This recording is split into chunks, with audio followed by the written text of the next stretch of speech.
So, pag umorder ka nito, nakaganito siya. Ayan. Buksan natin. May ano siya, may papel or guide. Ganun siya, oh. Naka-ano siya. Ayan. Ito yung microphone niya. Tapos, ito yung speaker. Ito yung lagayan niya. Ngayon, titignan natin. Titignan natin kung gumagana. Ayan. Ito yung chargeranan niya. Cute ng mic. Ito siya.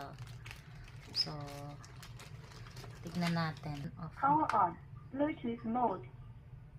Oo, naka-on na siya. May ilaw siya. So, ayan na.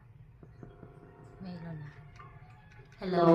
Wow! Galing naman. Hello!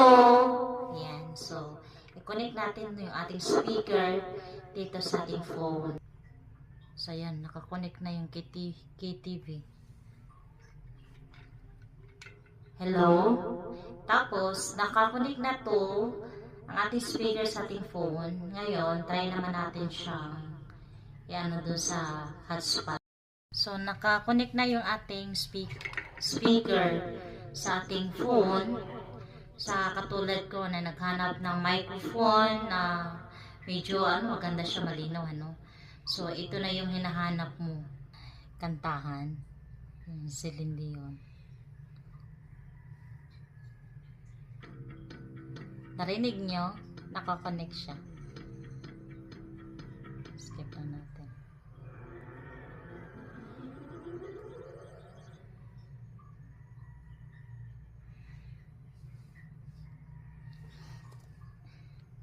Nakakonect na. Wow! Ang lakas niya! Grabe! Kung isa ka sa katulad ko na gustong mag-ano ng ganito speaker, maliit siya pero malakas. Hello! Try na natin